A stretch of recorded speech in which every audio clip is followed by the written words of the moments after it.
केंद्र का कॉन्सेप्ट है कि हर विधानसभा को डिजिटल प्लेटफॉर्म पर लाया जाए। इस प्लेटफॉर्म को बनाने के लिए ई विधानसभा की आवश्यकता है। कई राज्यों में इसे लागू कर दिया गया है। इस दिशा में हम भी प्रयास कर रहे हैं। कोशिश है अगले सत्र में ई विधानसभा की ओर हम बढ़ सके। ये बातें मध्य प्रदेश विधानसभा अध्यक्ष गिरीश गौतम ने एशियन भारत के भोपाल हेड अभिषेक शर्मा से चर्चा के दौरान कही।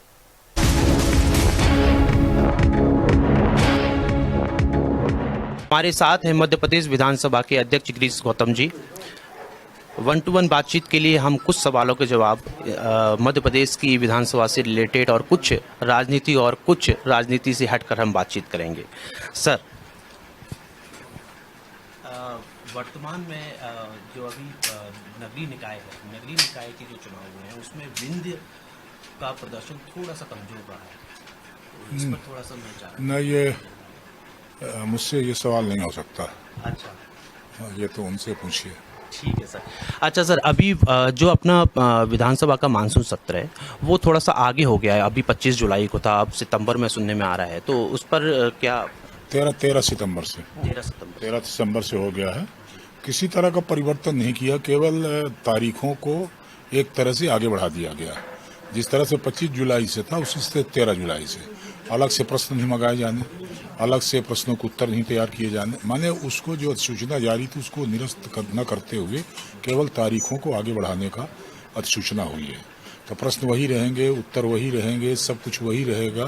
केवल 25 वाले सवाल 13 को आएंगे और 26 वाले सवाल 14 को आएंगे। सर, अभी केंद्र सरकार ने हर घर तिरंगा अभियान शुरू किया है, तो उसके लिए कुछ आपका मैसेज?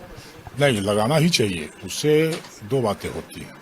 एक तो ये है कि आज़ादी का हर बार हमको जिस तरह से अपने इतिहास को पढ़ना चाहिए। इतिहास से यदि हम नहीं पढ़ते, इतिहास हम नहीं जानते, तो मैं ऐसा नहीं समझता हूँ कि भविष्य का कोई हम निर्माण कर सकते हैं। इसलिए आज़ादी को बार बार हमको याद करना पड़ेगा कि हमारे करोड़ों लोगों ने कुर्बानी दे करके आज ये जो स्वतंत्रता स्वतंत्रता स्वतंत्रता चिल्ला रहे हैं, तो उनको ये भी याद करने की आवश्यकता है कि स्वतंत्रता ऐसे नहीं आ गई है, कोई थाली में परोस करके नहीं दे गया।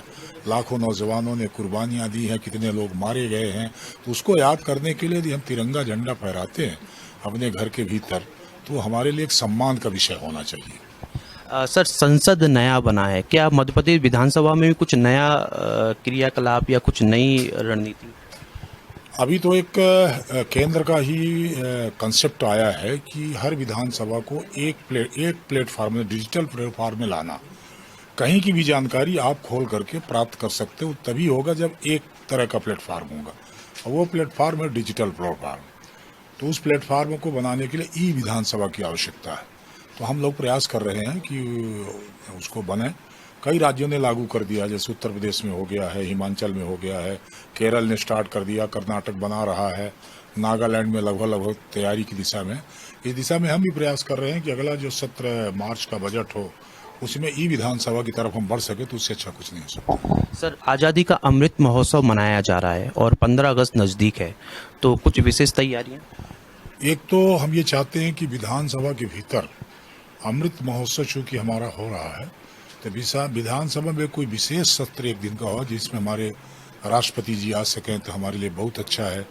5 अगस्त को 6 नए उपराष्ट्रपति मिल जाएंगे, वो आ जाएं, या लोकसभा अध्यक्ष आ जाएं, या डिप्टी स्पीकर, मतलब इस तरह की लोकतांत्रिक संसदीय लोकतंत्र से जुड़े हुए जो संवैधानिक पद के लोग हैं, यदि वो आ जाए तो एक सत्र अमृत महोत्सव के विषय में हो सकता है। ये मन में विचार है, वो दिशा में बढ़ रहा हूँ आगे। तो ये थे हमारे साथ अध्यक्ष मध्य प्रदेश विधानसभा के गिरीश गौतम जी, जिन्होंने कहा कि नव निर्वाचित राष्ट्रपति का आने के लिए तैयारी उनके पास भरपूर है और कभी भी जब भी वो आएंगे तो स्वागत के लिए मध्य प्रदेश विधानसभा तैयार है।